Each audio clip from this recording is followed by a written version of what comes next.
Shalom, y'all. Resistance is Spellbreaker here. Today we're going to talk about something that's very, very sad and very, very disturbing. It's taken place.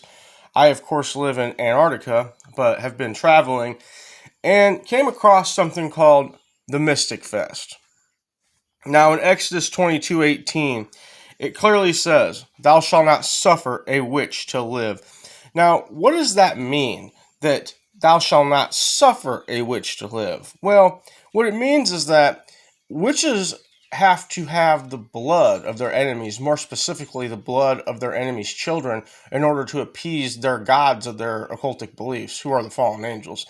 So, if you allow witches and warlocks to live among you, and they are your enemies, you're going to be suffering in many, many other ways as well because of, the hexes, jinxes, curses, spells, bewitchments, poisonings, and mind control tactics that these people and such like. They're just all around bad, evil people.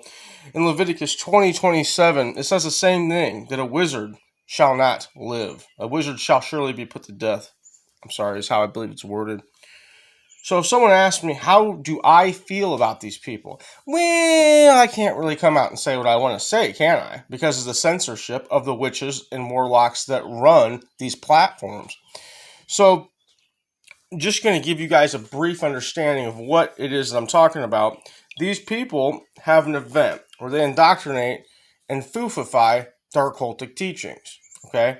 Let me go ahead and read to you what it says on the website. Tarot readings, numerology readings, Akura photography, palm readings, healings, energy rocks and crystals, candles, jewelry, and much more. This is one of the oldest and largest metaphysical festivals in the Midwest, free admission, family friendly, all inclusive, hosted by the Next Millennium. Well, let's talk about that for a second. Whoever the Next Millennium are, these people should be, can't say it, okay? Of course, they always want you to bring your family, because they want to indoctrinate young people, okay? And of course, it's free because they want to indoctrinate as many people as possible. They don't even care about money. This isn't about money. This is about foofifying their occultic beliefs. They cannot come out and tell you, hey, we sacrifice children, and that's why there's hundreds of thousands of children that go missing every year in this country. They can't come out and tell you that, and you're probably not smart enough to figure that out. But if you go look at a chart of the missing people, and I've done that in another video, I mean, there's hundreds of thousands of missing people every year. And, they're not all bank robbers that are running off to Mexico, okay? What's going on is they're ending up in ritual circles. And, that's the truth. And these people, this is why in times past, our ancestors had done the things to these people that took place to them. They would have you to believe, and they put out a lot of bullshit, that they were the victims, or that, people were just very superstitious a few hundred years ago.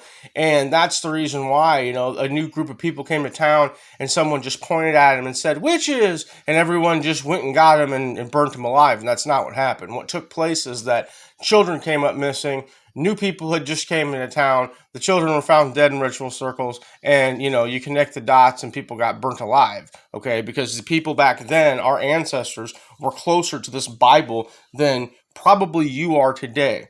Okay? I'm going to go to another passage of scripture. It is Deuteronomy 18:10. There shall not be found among you anyone who makes his son or his daughter pass through the fire, or one who practices witchcraft, or a soothsayer, or one who interprets omens, or a sorcerer, or one who conjures spells, or a medium, or a spiritist, or one who calls up the dead. For all who do these things are an abomination to the master, and because of these abominations, the master your God drives them out from before you.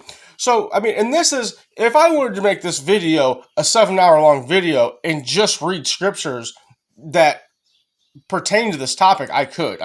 It's really, really, really, like, if you've ever read the Bible, it's very repetitive. Basically, he had a chosen people. He had, two brides. That's another story for another day. Probably would lose all my subscribers if I talked about it. But yeah, so Israel went whoring after other gods, and he cut her off. So we can see, and then Judah did the same thing. So we can see, if you read it, it's a very repetitive book of his people whoring after other mighty ones, and then the curses that would befall them. I mean, do you have any idea the curses that befell his people when they went whoring after other mighty ones? If you read the Bible, it's just one generation was good, they were blessed, they ruled the world. Another generation came back and they were bad, and then they were cursed back in captivity. And then he would ease his hand up on them and forgive them after a while. And then they would do it again and again and again and again and again and again and again and again. And and you're probably, guilty of it. I'm probably in the past guilty of the same things, But it's important for you to realize the ramifications of what's going to happen to you if you are to get curious and go and allow these people who are your spiritual enemies to indoctrinate you and your children with occultic practices and teachings. And this is how we've gotten to a point in our society where we're accepting of everything. And if you stand on any part of this Bible, you're called a hater. You're called, you're the problem. Okay, so. And the Bible talks about the persecutions that his followers would face in the end times. And we're beginning to see the persecutions take place, with all these people and their abominable lifestyles. And no one wants to be bounced back off of the scripture, because the scripture is the truth and it is the word of Elohim. And we should be taking it a lot more serious. So these people should not be able to get away with doing these types of things in our communities. I'm sure there's something much like this in the community that you live in. Do something about it. If you want to protest it, go to your city council. Of course, they're all Freemasons. They're all in on it. This is all a big freaking conspiracy against us, the believer in Jesus, just like our book says. So, at the end of the day, I don't mean to rant, but at the end of the day, something does need to be done. This needs to be stopped. And, keep your children away from witches and warlocks. I shouldn't have to say it. I shouldn't have to say it, but today we do. Have a blessed day. Shalom.